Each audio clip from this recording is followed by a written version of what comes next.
Hi guys, this is Saliha 390. అందరూ బాగుండాలా, అందరూ ఉండాలా. రాత్రి అయితే నాతో అయితే ఒక ఇన్సిడెంట్ అయితే జరిగింది. ఏమంటే నేనైతే బండిలో పడినా. బండిలో ఎట్ట పడినానంటే వాన అయితే ఫుల్గా వస్తుంది. వాన వస్తానే లెక్క చేయకుండా స్పీడ్గా అయితే వచ్చిన. నా ఎదురుగా కార్ అయితే వచ్చింది. నేనైతే ఓవర్గా కట్ చేసి వారైతే పడిపోయినా. పడినాక కాళ్ళకి అయితే దెబ్బలు తగిలినాయి. చిన్న దెబ్బలని ఆ కార్ వాళ్ళు కూడా నేను వెళ్ళిపోనా ఏం కాలేదని చెప్పి ఇంటికి కట్టిచ్చేసిన. తీరా చూస్తే బండికి అయితే ఈ విధంగా అయితే డ్యామేజ్ అయింది. నైట్లో అయితే నేను ఇది చూసుకోలేదు, పొద్దున్నే చూసుకునే డ్యామేజ్. ఫ్రంట్ బ్రేక్ లివర్ కూడా పోయింది. డూముకు కూడా స్క్రాచెస్ పడినాయి. దీన్ని రెడీ చేయించేదాకైతే నాకైతే నిద్ర రాదు. తర్వాత వీడియో నేను కంటిన్యూ చేస్తా. బ్రేక్ లివర్ కొత్తది వేసుకొని అయితే నేను వచ్చేసిన. ఎందుకైనా మంచిదని టీటీ ఇంజెక్షన్ కూడా వేసుకొని అయితే వచ్చా. నిన్న రాత్రి నేను పడిన దానివల్ల నా మొహానికి నా తలకైతే ఎటువంటి డ్యామేజ్ లేదు, హెల్మెట్ వాడడం వల్ల. మీరు డ్రైవింగ్లో ఉన్నప్పుడు హెల్మెట్ని అయితే ఎప్పుడు మిస్ చేయొద్దండి. ఇన్సిడెంట్ జరిగిన దానివల్ల అయితే మేమైతే ఖాళీనే కాబట్టి ఏం చేయాలో తోచలేదు.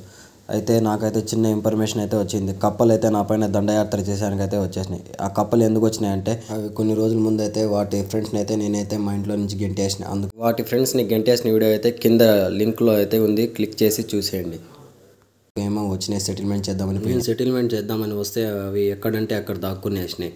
రండి అంటే ఎక్కడెక్కడో దాక్కుండా నేను అన్నిటికీ ఒక చోట అయితే చేర్చిస్తున్నా. ఒకదాన్ని అయితే చేరుస్తున్నా. ఇక్కడైతే 5 మంది అయితే ఉన్నారని ఇన్ఫర్మేషన్ అయితే వచ్చింది. ఈ ప్రాబ్లం ఏమో నేను కనుక్కొని వీళ్ళకైతే సెటిల్మెంట్ అయితే చేస్తాను.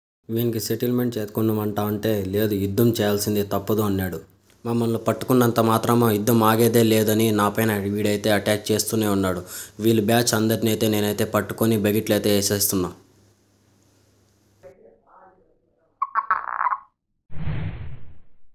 అన్నిటికీ బకెట్లు అయితే వేసేసి చెప్పండి బా మీ ప్రాబ్లం ఏమంటే లేదు నిన్ను చంపేదాకైతే మేమైతే పనుకోమని నా పైన ఎగిరెగిలేస్తున్నాయి. మిమ్మల్ని నేను బంధించేసిన కదా, నన్ను ఎలా చంపుతారంటే లేదు మేము నీకు చంపకపోయినా మా ఇంకో బ్యాచ్ మీ ఇంటి ఆపోజిట్లో అయితే ఉంది, వాళ్ళు అయితే నీకు వదలరు అని చెప్పినారు.